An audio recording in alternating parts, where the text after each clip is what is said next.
Did you know that Rachel Zegler was almost in Wicked? Not just as a background character or cameo, but reportedly gunning for one of the most iconic roles in musical theater? Elphaba. That's right.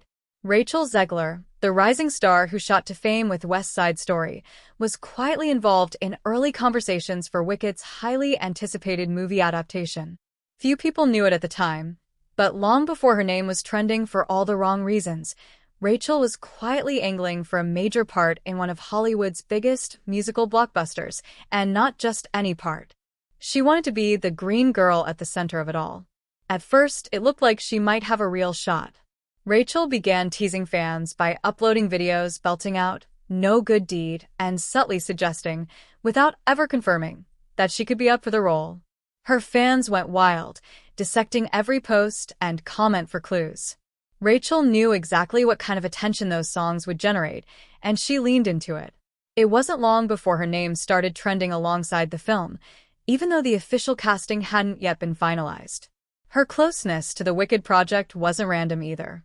Behind the scenes, Rachel had a key ally, the same producer who would later secure her the lead role in Snow White, and who, after things spiraled, reportedly had to fly across the country just to manage the fallout from her public behavior. That connection gave Rachel early access to Wicked's development process, and insiders say it was that relationship that got her foot in the door to begin with. But it also created complications. With a growing social media following and a rising public profile, Rachel wasn't satisfied with being considered for a supporting part. She had her eyes firmly set on Elphaba and made sure the team behind the film knew it. That's when things reportedly started to get messy. Sources close to the production claim Rachel's behavior on the inside was already triggering red flags. The same patterns that would later cause chaos on the Snow White set were beginning to emerge. There were whispers that she was becoming competitive with other potential cast members, specifically anyone else rumored for Elphaba. Her enthusiasm morphed into something more intense, bordering on controlling. One production assistant described her early interactions as demanding and restless, noting that she would push for information, suggest changes, and try to influence decisions long before the casting process was complete.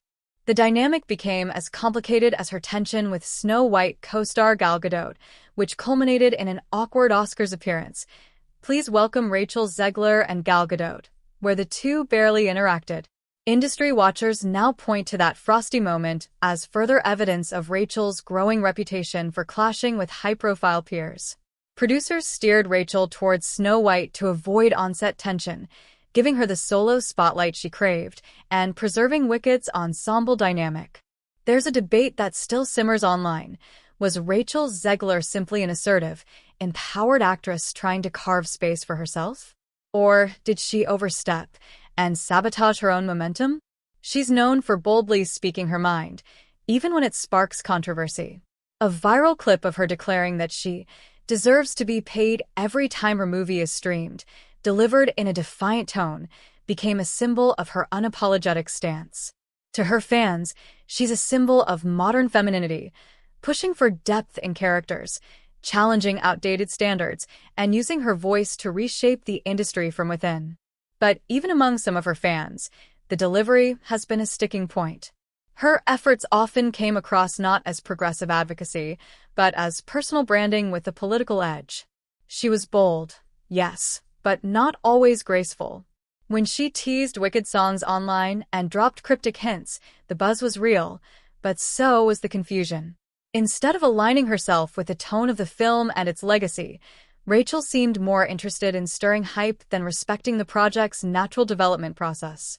For the Wicked producers, that was a red flag. They'd seen similar patterns play out before. Her connections helped her gain early access, but with that access came tension. Rachel reportedly wanted influence early, suggesting tweaks, pitching herself for Elphaba, and asserting opinions that didn't always align with the creative team's direction. And while confidence is often applauded in male stars, in Rachel's case, producers felt it threatened the collaborative atmosphere needed to make a massive musical come to life. The decision wasn't dramatic. There were no public firings or headlines, just silence. Conversations shifted, and Rachel was no longer part of them. By the time Wicked moved forward, Rachel was already diving headfirst into Snow White. There, she was handed the spotlight she had always craved, a full-scale leading role in a legacy title. But what followed became one of the most chaotic press cycles Disney had seen in years. Everything Rachel had done in the shadows during Wicked, the teasers, the over-explaining, the unchecked commentary, now happened under the blinding light of public scrutiny. She spoke confidently in interviews about reimagining the classic princess. She questioned the relevance of the original story. She joked about the prince being a stalker, and the audience did not laugh with her. Instead, backlash exploded. Fans accused her of arrogance. The remake was deemed too political. Traditional Disney audiences turned away, and the media began asking an uncomfortable question. Was Rachel Zegler ready for this kind of spotlight? Looking back, many in the industry now view Wicked as the first major fork in the road, the moment where Rachel could have taken a different path.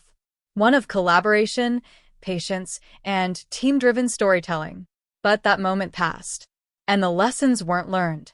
She went into Snow White with the same energy she brought to Wicked, only this time, it wasn't behind closed doors. It was streamed, clipped, and endlessly reposted. The very instincts that once made her feel like a rising star now made her a polarizing figure. And the cost is starting to show. Future projects are being reevaluated. Studios are second-guessing her ability to carry a franchise without controversy. Public opinion has soured. And even co-stars are keeping their distance. Rachel, once seen as the next big thing, is now viewed with caution. Had she approached Wicked differently, who knows what might have happened? She could have been part of one of the most anticipated musicals of the decade, performing alongside Broadway royalty, proving her talent in a collaborative ensemble, and earning the kind of respect that turns rising stars into icons. Instead, she's watching Wicked from the outside, while Snow White crumbles under the weight of public rejection. In the end, Rachel Zegler's story may not be about one failed project or one bad press tour. It may be about how even the brightest talents can lose their footing, not because they lack skill, but because they don't yet know when to speak, when to listen, and when to let the story shine without needing to control every part of it.